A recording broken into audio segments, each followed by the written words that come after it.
मुख्यमंत्र्यांचे ठाणे म्हणजे challenging task. Police आयुक्त आशुतोष डुमरे यांची स्पष्टोक्ती. डुमरे यांनी स्वीकारला आयुक्तपदाचा पदभार. मुख्यमंत्र्यांचा जिल्हा असल्याने पूर्वीपेक्षा ठाणे बदलले आहे. किंबहुना शहरात अनेक विकास कामे झाली आहेत, तेव्हा ठाणे हे चॅलेंजिंग टास्क आहे, अशी स्पष्टोक्ती ठाण्याचे नवनियुक्त पोलीस आयुक्त आशुतोष डुमरे यांनी दिली. मुंबई पोलीस आयुक्तपदानंतर सर्वाधिक प्रतिष्ठेचे मानले जाणाऱ्या ठाणे पोलीस आयुक्तपदाचा पदभार आशुतोष डुमरे यांनी मावळते आयुक्त जयजीत सिंह यांच्याकडून स्वीकारला. त्यावेळी डुमरे यांनी माध्यमांशी संवाद साधला. याप्रसंगी सहपोलीस आयुक्त दत्तात्रय कराळे व अन्य पोलीस अधिकारी उपस्थित होते. ठाणे पोलीस आयुक्तालयात यापूर्वी पोलीस उपायुक्त ते ठाणे सह पोलीस आयुक्त या पदावर काम केलेले असल्याने त्या अनुभवाचा फायदा आता होईल, असं स्पष्ट करून आयुक्त आशुतोष डुमरे यांनी ठाणे एक चॅलेंजिंग टास्क राहिलेला आहे, आता ही जबाबदारी आम्ही स्वीकारित आहोत. ठाणे शहराची भौगोलिक रचना, सांस्कृतिक महत्त्व पाहिले असता अनेक आव्हाने आहेत.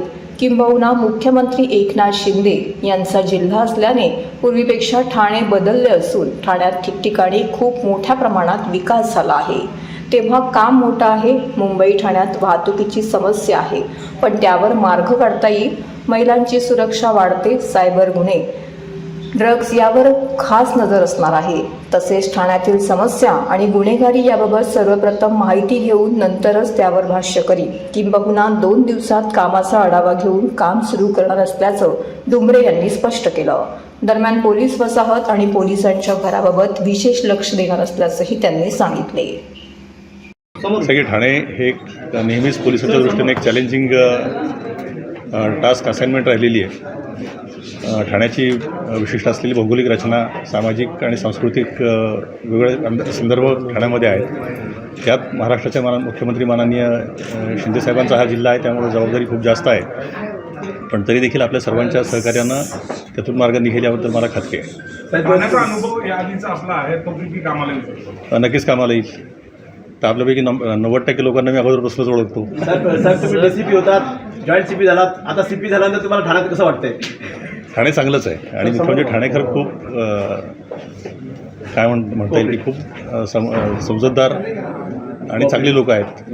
पोलिसांना सहकार्य करणारे लोक आहेत, त्यामुळे लोकांचं सहकार्य सोबत घेऊन नक्कीच प्रत्येक प्रश्नावर मार्ग काढता येईल असा मला विश्वास आहे. गुन्हेगारी क्षेत्रासाठी अनेक पोलीस काम करत आहेत, ड्रग्ज असेल, अनेक विषयावरती कारवाई सुरू आहे. कसं बघतात याकडे तुमचा देखील कसा असणार आहे? आता काही मिनिटांपूर्वीच मी चार्ज घेतला आहे, त्यामुळे मी आता लगेच याबद्दल काही बोलणं उचित ठरणार नाही. परंतु त्यानंतर 1-2 दिवसामध्ये पूर्ण याचा प्रत्येक ब्रांचचा रिव्ह्यू घेतला जाईल आणि त्यानंतर मग काय परिस्थिती हे बघून पुढच्या दिवशी आपल्याला मार्गक्रमण करता येईल. पूर्वीचा अनुभव आहे टोटल हा मामल्यामध्ये लोकांचं हे नाही, पूर्वीचा अनुभव आहे, चांगलाच आहे ना. पूर्वीचा अनुभव आपण जाणताच की चांगलं काम झालं होतं मी पूर्वी असताना देखील. एकंदरीत ठाणे ॲक्च्युअली जे गुन्हेगार आहे दिवसेंदिवस वाढत चालले आहे, पण ते गुन्हे उकल होण्याचं प्रमाण बघितलं तर 50 ते 55 दरम्यान आहे. तर त्या दृष्टीने आपण कसे प्रयत्न जास्तीत गुन्हे उकल आणि मी आता सांगितलं त्याप्रमाणे पहिल्यांदा मला एक रिव्ह्यू घेऊ द्या. कारण आता आपण जेवढे बाहेर असतो त्यावेळी कधी किती गुन्हे आहेत, काय आहेत वगैरे आपण हे बघत नाही. परंतु हा रिव्ह्यू घेतल्यानंतर आपण एकदा डिटेलमध्ये याच्यावर बोलूया. सर, तुम्ही DCP असताना आता आणि कमिशनर असताना तुम्ही आता ठाण्यामध्ये येताना काय फरक जाणवला तुम्हाला? 6 वर्षापूर्वीचा आणि आता 6 वर्षानंतरचं ठाणं, ह्याच्यात तुम्हाला येताना काय फरक जाणवला? ठाणे प्रचंड मोठ्या प्रमाणामध्ये विकास होतो. म्हणजे अनेक नवीन बिल्डिंग्स असतील, प्रोजेक्ट्स असतील, अनेक वेगळ्या पद्धतीनं म्हणजे विकास खूप झालेला आहे. मधल्या 6 वर्षामध्ये माझं ठाण्यामध्ये येणं फार कमी होतं, परंतु त्यानंतर आता बरेचसे जुने चौक किंवा हे ओळखू येत नाही तितके बदललेले आहेत. वाहतुकीचं पण तुम्हाला सामना करावा लागला मुंबईवरनं येताना काही? फारसा नाही, परंतु वाहतुकीची समस्या आहे ठाण्यामध्ये. पूर्वी पण होती, आता पण आहे, पण त्याच्यावर आपला काहीतरी मार्ग काढायला लागला.